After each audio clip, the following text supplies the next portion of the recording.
If you've heard a lesson on Proverbs 31, raise your hand. If you've heard a lesson about how the ideal woman is found in Proverbs 31, raise your hand. Okay. If you've heard how the ideal man is also found in Proverbs 31, raise your hand. I can see a couple. Great. So, if you fall asleep, I'll forgive you, but the rest of you need to pay attention. Proverbs 31 is a wonderful chapter, but it is also a chapter that weighs heavily on women's shoulders as this unobtainable goal. And sometimes that's more difficult than it needs to be, especially in households where the husband isn't being a Proverbs 31 husband and is limiting her ability to be that Proverbs 31 wife. This evening, that's what we're going to talk about. 1 Peter chapter 3 and verse 7, we know this verse pretty well. It gives instruction to husbands to live with their wives in an understanding way. Super vague, right? Showing honor to the woman as the weaker vessel, since they are what? They are both heirs alongside each other of the grace of life. For what purpose? Why is it that the husband should live with the wife in an understanding way, showing her honor as the weaker vessel? It's not just because she's an heir. Because if he does not do so, his prayers are hindered. His ability to speak with God Almighty, the creator of all things, the creator of his very wife, is hindered. The topic tonight is a topic of marriage. But even if you are not married, it is still an important topic because you, the unmarried, are an influence to those that are around you. You see things, you witness things, and you have a voice that is able to call out when you see wrongdoing. So just because you are not married or not married yet does not mean that you do not also play a role in this topic of marriage. In today's world, the godly marriage is frequently under attack. You either have complete confusion as to what marriage is. And I don't just mean, is it common law or is it done through the JP court or is it done lawfully or what tradition you're supposed to go through. But you have this confusion as to who can remarry, who can be married, what genders can marry each other. It's a complete twisting. The institution that God created first to be pure and to be holy has been distorted from that original sanctity, and it's been tarnished from its sacred purpose and essence. Even now, there are people who have access to different platforms across the internet, and they are spewing hatred about women. And they are spewing hatred about what a proper godly marriage should be. They teach things like women peak at 30, and they are not good for anything other than children, and they should start having children at the age of 16. And they shouldn't be educated. And they are basically children and cannot make decisions for themselves, and they don't have the ability to reason through things, and that's why the world is the way it is. That's why our country is the way that it is. Proverbs gives us a beautiful idea of what God says the woman is. And he gives us a beautiful picture of what it is the man is. And I assure you that if you look at woman or if you look at man and you think any of those things, then you have a twisted picture of what God intended man and woman to be. If you'll stay in chapter 31 of Proverbs, that's where we're going to be all night tonight. And before we dig any further on the subject, we do have a tradition here of having your notebooks. I won't have a PowerPoint, so I do hope that you will take plenty of notes. But if you do have your notebook, go ahead and hold it up. Wonderful. Now, women, if you have your notebook, pass it to your husband and have him take notes. Okay, no, I'm just playing. You should be taking notes anyway. So your 3 words tonight are trust and value and praise. Those are the 3 things that we'll be looking at tonight in this context of chapter 31. Thank you, Eric, by the way, for reading. That was, it is a lengthy read, and I hope that it was beneficial for everybody. What we'll be talking about specifically is the man that's in between these verses and this concept of marital husbandry. If you don't know what husbandry is, it's not the idea of being a husband. It is the raising of animals and cultivating plants and farm work. It's this idea that you raise a future generation of livestock and other items to it. In this context, it's cultivating that godly wife. Growing up, and in my time in College Station, there were occasional lessons on Proverbs 31, and there were occasional classes on what it was to have a godly marriage, and it was almost always 1 Peter chapter 3, verse 7, and then it ended, and that was it. And so myself, always growing up, it was always kind of a, well, what comes after that? What is it to show honor to the weaker vessel? What is it to live with understanding? And I think Proverbs 31 gives us a good picture of that, because it first tells us what the woman is. It tells us that she's a hard worker in the home and out of the home. It tells us that she's wise and prudent. It tells us that her children and her husband adore her, which means that there's reason to adore her. And most importantly, it tells us that she submits to the Lord. And because of these traits, the family as a whole benefits and grows in the Lord. And the collection of Proverbs that we have here, they also give us insight on how God views women. Proverbs chapter 14, verse 1, the wisest of women builds her house, but folly with her own hands tears it down. So the woman has the ability to build and to destroy. Proverbs 18, verse 22, he who finds a wife finds a good thing and obtains favor from the Lord. Woman is a blessing from God. God looked at Adam and saw that there was no beast of the field that was fit for him, and God put him to sleep, and he took a rib, and he made Eve, and he called her woman, and she was created as this rescuer, this helpmeet for Adam, because there was nothing else and no one else fitting for him. God designed woman for a purpose, and that purpose was to be with the man. Proverbs chapter 12, verse 4. An excellent wife is the crown of her husband, but she who brings shame is like rottenness in his bones. So the woman here is also able to bring glory to her husband, but she's also able to rot his bones. It sounds painful and it sounds disgusting. And that's what happens. That's what can happen.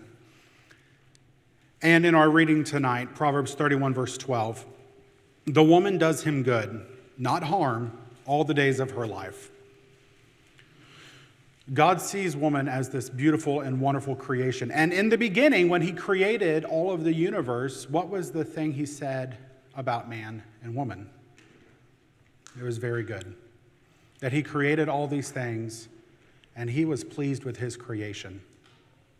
And it was only through generations of man's corruptness that God was led to have a sorrowful heart and decided to restart everything with the flood. It wasn't because God created woman inferior to man. It wasn't because God made woman stupid. And pardon me if you don't use that word in your homes, but that's what's being spewed in the ears of our young men. That is what's being spewed all over the internet. That's what's being spewed by talking heads in all the corners around the world. And yes, a lot of it's trolling, which if you don't know what that means, that's fine. It's just people who have nothing better to do all day than to say wicked and evil and harmful things. And if you've been alive the last 4 years, it seems to be all the news wants to talk about. But these ideas are being cultivated in the hearts and minds of our young men. And it is our job, husbands, to be the faithful husband that God expects us to be an example to the young men who are around us, and to our own children after us.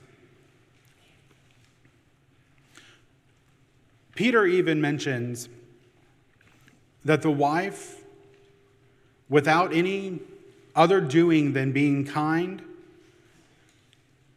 and being loving, can win over her unbelieving husband to the Lord. She doesn't have to speak a word. The power of a woman in the home is immeasurable. And because of that, the husband can't just be a figurehead. He has to be the husbandman. He has to be the cultivator of his wife's character. The man between the verses in Proverbs 31, he fears the Lord and he leans not on his own understanding. We see that in Proverbs chapter 1 and chapter 9. He takes to heart the wise lessons of his own godly father, and he brings gladness to his father, Proverbs chapter 10, chapter 15. The husband, he rejects the paths of the fool, the scoffer and the sluggard, and he chooses instead to walk in the way of wisdom. Proverbs chapter 3, chapter 9 again. As the helper to the husband in the home, the wife finds her mission within his mission. And frequently you hear the analogy that you and your spouse are on two boats together and you go your separate ways. And you come back together and you go your separate ways, and those storms keep and separate you. There was another analogy that I heard of the husband and wife being like two sets of train tracks. And when things get rocky, they're not going to build a train track just through the rock. They're going to divert the path and everything, go up and down. And really, husband and wife is more like a tree, where the woman is the trunk and the home is the trunk.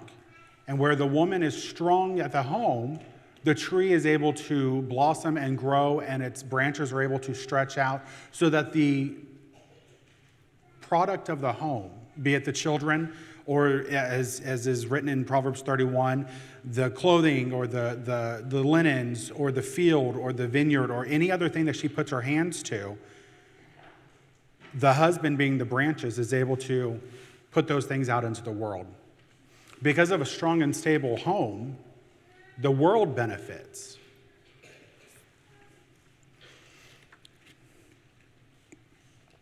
So what does this mean for our Proverbs 31 man? Well, it means counterintuitively, I have a little bit of dry mouth, I'm sorry, that he serves best his wife, he serves his wife when his vision for the home and his plan for the family is not some small thing. His vision for the home has to be magnificent because he was created by God, and God has to be glorified. And so when the vision for the home is small, the husband doesn't need the wife. The husband can accomplish it all of his own, foolishly. And then they wither and the home dies. But when the vision for the home is magnificent and grand, and so much that the husband by himself can't do it, then it's imperative that he includes the wife. And it's imperative that she buys into the purpose of the home. So his work in the family and in the church and in the community, they have to be great. And more than that, they have to be godly. That way, the wife can assist to the greatest extent, physically and spiritually, pushing forward the plan for the home and benefiting those that are around them. But consider if the husband doesn't step up and do his job. If the husband doesn't act the way that he's supposed to, if the husband limits the wife's input, if he undermines her at every turn. If we look at those verses that we referenced just a little bit ago,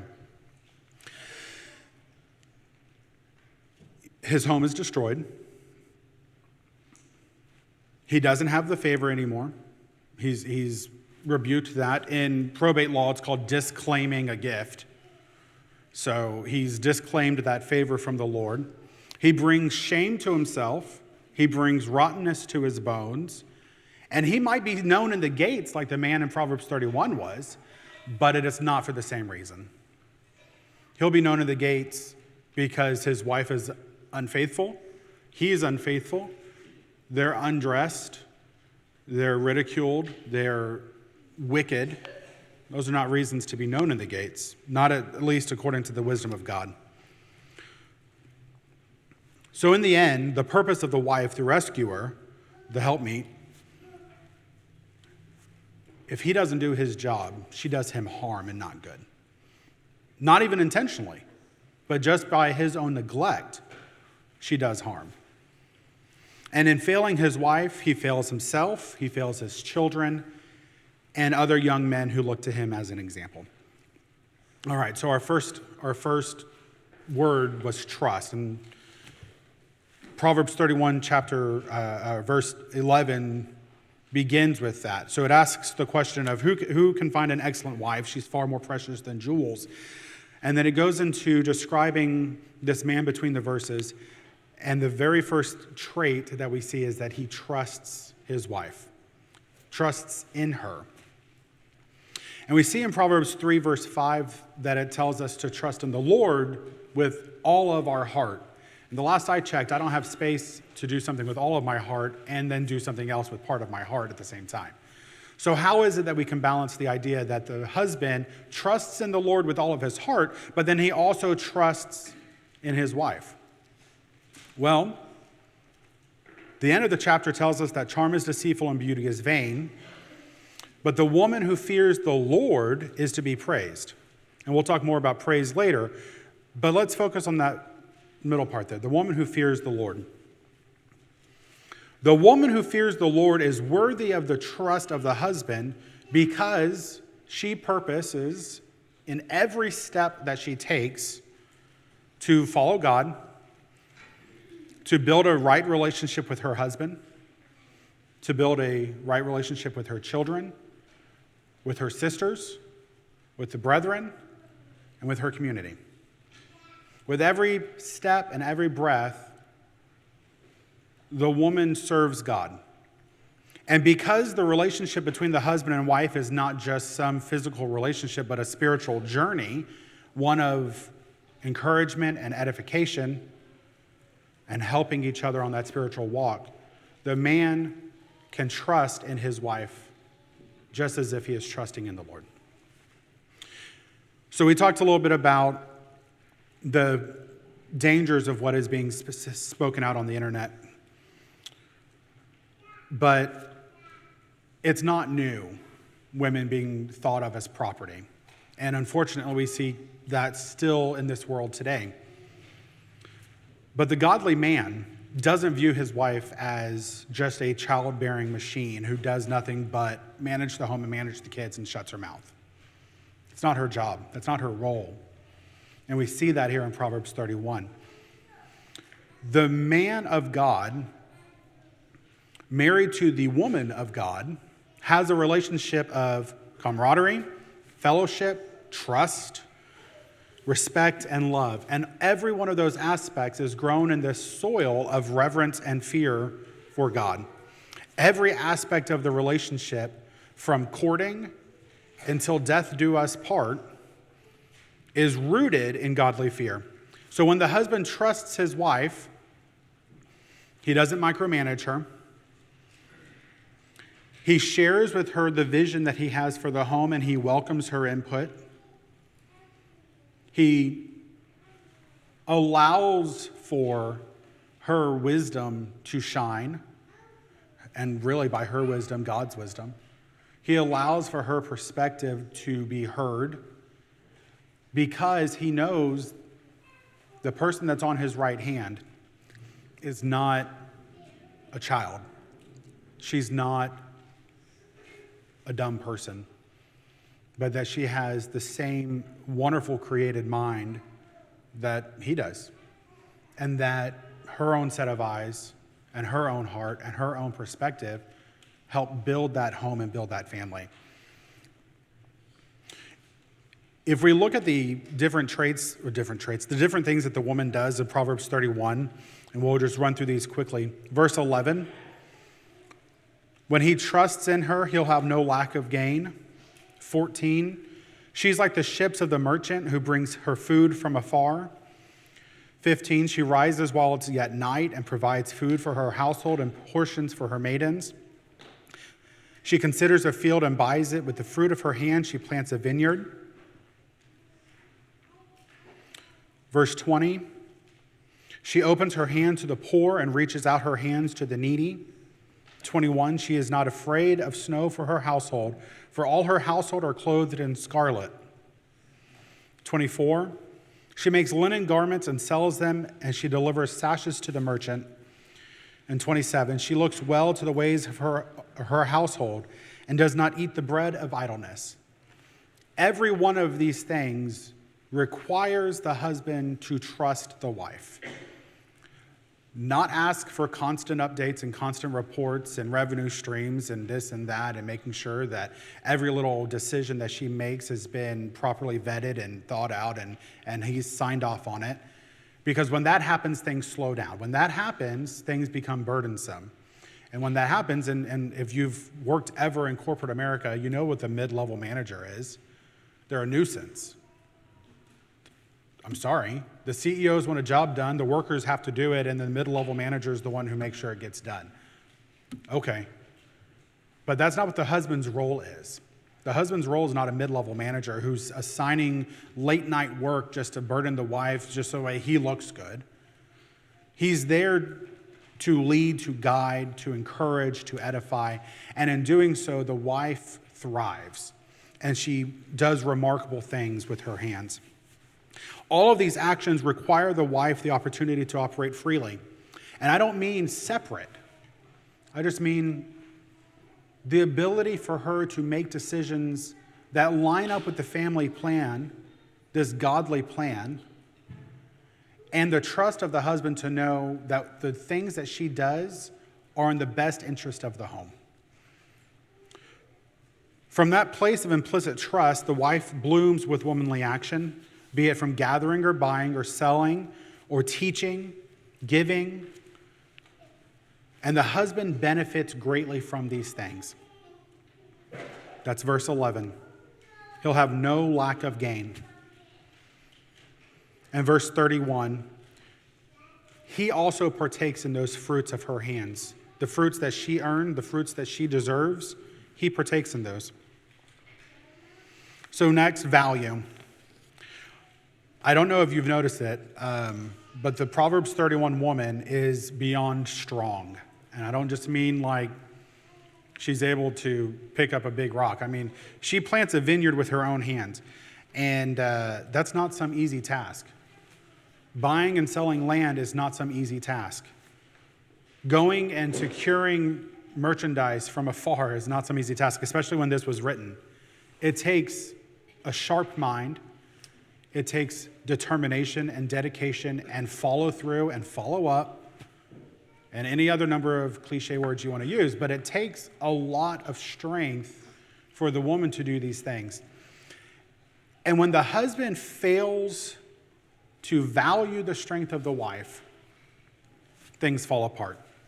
It should be, like we see in verse 16 and verse 19, that the woman in her strength, working with strong hands, weathered hands, not soft, royal hands like you would think of kings and queens, but weathered, strong hands where she's working the distaff and the spindle, I don't know if you know, that's where you're making fabric and thread and you sew it all together. Or when she's planting the vineyard, her hands smell like dirt.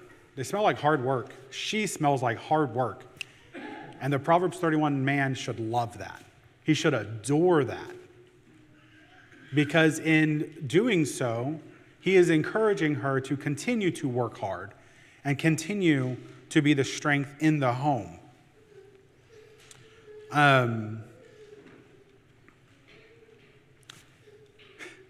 We had been married, Becca and I, for just a few months, and we moved up here. And we lived in an apartment over off of Frankfurt and the Dallas Tollway.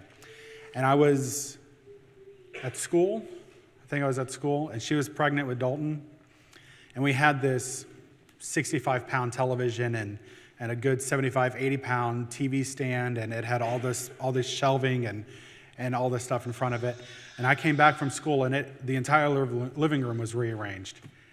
It was kind of absurd. But the strength of a woman is very apparent, and I've talked to a number of pregnant women, and they're strong, and it's terrifying. And apparently you don't want to hold their hand during childbirth because they'll break it, and I believe that story completely. But this idea that women are limited because they're the inferior vessel is foolish, and it's short-sighted. Men, if you look at women as some frail, weak, temperamental, emotional bag of cats, then you're missing the beauty that God created. But it's easy to get into that. I was there. I've been there. I've always said I've never minded that Becca has made more money than I have throughout all of our marriage. Even now, as a lawyer, she still makes more money than I do. And it's great. And I've always meant that. But it doesn't make it easy. In those years of our early time of marriage, where it was kind of listless, I hadn't finished school, didn't really have a plan, we had a child on the way, it was easy for me to fall into jealousy and envy and destruction, and to see the strength of her hand and to tear her down for it. And that's shameful. But how many of us men have been there? That in our own insecurity, we have torn down our wives.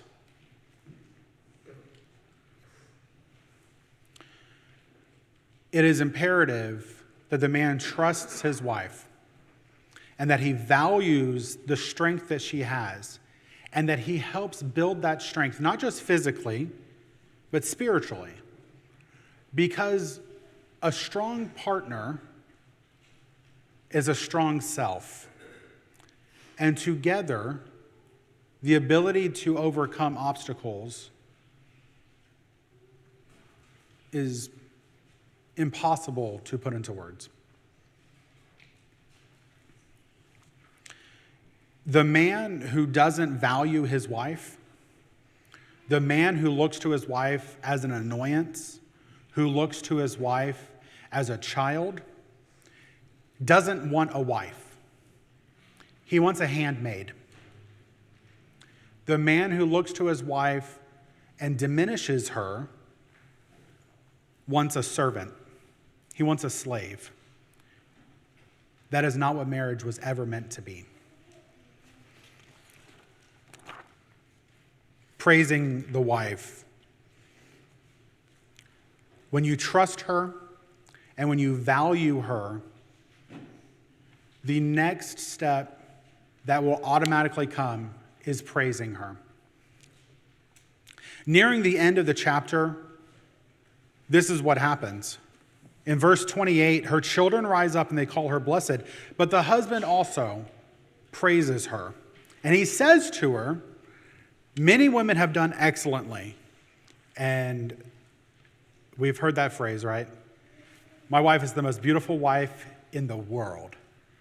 And I can mean that. And it is not hyperbole. We say it about our moms all the time on Mother's Day. I have the greatest mom. She's not here tonight because she's not feeling well. But every Mother's Day, I can tell her, you're the greatest mom. And it's absolutely true. Just as it's true here for the husband who's talking to his wife. Many women have done excellently. Many women have done well, but you have surpassed them all. And it's not to diminish other women. It's not a slight against his sisters. It's an appreciation for the determination and the hard work that she has done for the home. The cultivating husband continues to help support his wife by praising her. But the praise doesn't just come after praiseworthy behavior. If you've read through the New Testament, or hopefully the entirety of the Bible, you will see example after example after example of beneficial language coming before the action. For example, we go to 1 John 4, chapter 4, verse 19. We love because he first loved us. Because God loved us, we can love.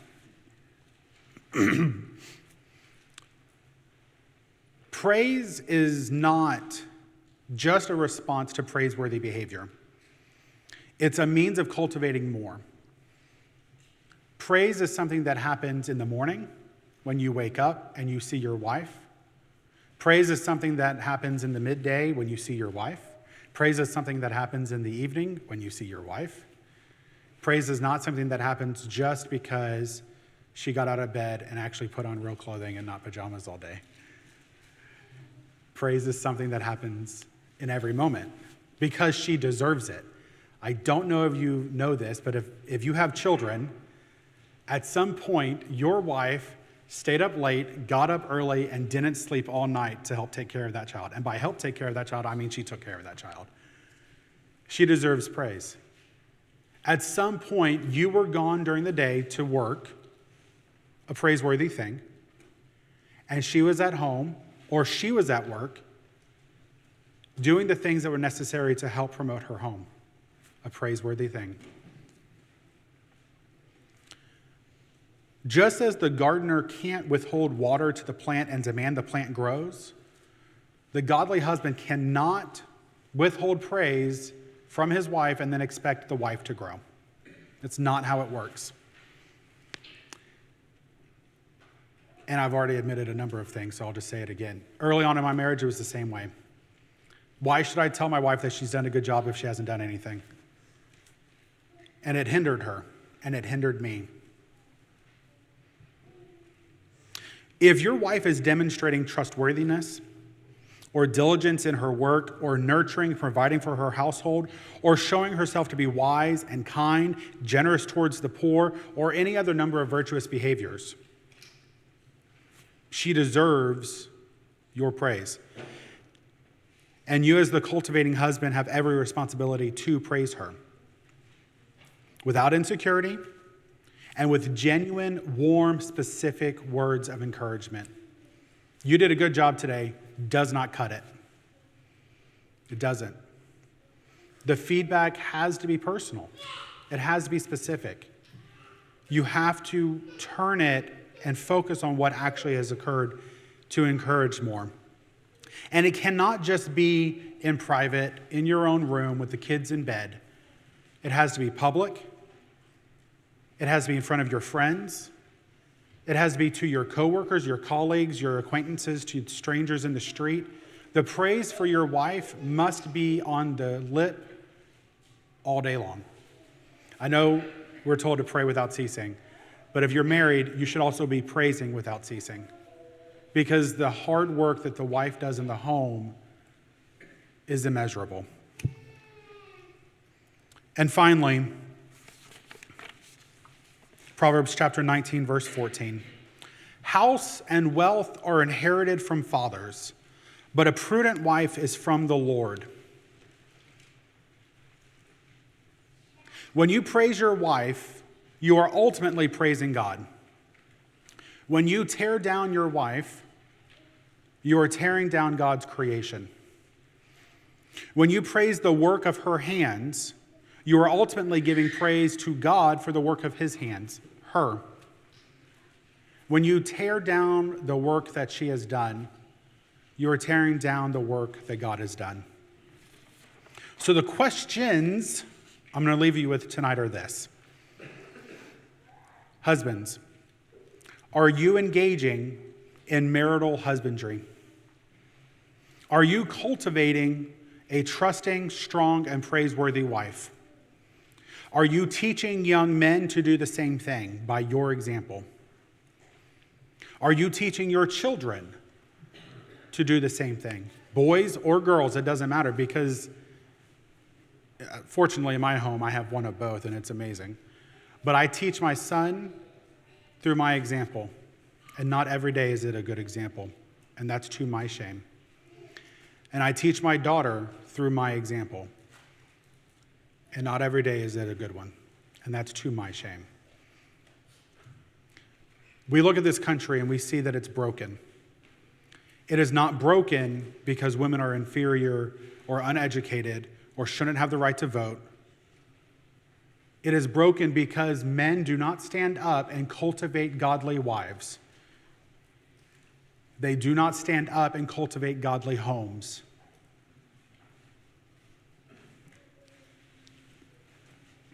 If you've been listening tonight and you've had even one thought of, well, my wife doesn't do that, or I don't have reason to praise her, or I don't have reason to trust her, or I don't have reason to value her, then I'm going to tell you these words. You're not doing your job. You're not doing your job as a husband. Step up and be the husband that God intended you to be. Be the Proverbs 31 husband who trusts his wife, who values his wife, who praises his wife. Be the leader of your home and create the plan in godly fear for your home that God has intended you to have. Be the servant of God that you should be, because God has instructed you to do so. And Peter has written to you to tell you that if you do not, God will not hear your prayers. And that scares me, because that means for years, God didn't hear my prayers. For years. Right now, we offer an invitation at the end of every lesson for any who desire to respond to the gospel call. And I realize that this lesson has not been one that discusses the necessity of salvation, but I will tell you that you cannot be a godly husband and you cannot be a godly wife without first being godly, and that requires you to submit to the Lord your Creator, Christ, through baptism for the remission of your sins. If you are sitting here tonight and you desire to be baptized, the water is ready. If you are here tonight and you have been pricked to the heart by my overly long and pretty heavy-handed lesson, then come forward and we can make things right, and we can study and we can pray. Because if Becca and I can start off on a very rocky marriage and be where we are today, and every other marriage in this room has done the same thing, because I remember studying with Eddie and Angie, and I remember studying with Deb and Charlie, and them telling us how the boat that we are in right now then was the same thing that every other marriage has been through. It is not unique to you. If you need the prayers of this congregation, or if you need to repent of your sinfulness and start now to be the man or the wife, because while the lesson wasn't directed towards you, it's still about you. You have that opportunity to do so now. You have the opportunity to submit to God now. So if you do have any need, please come forward as we stand and sing.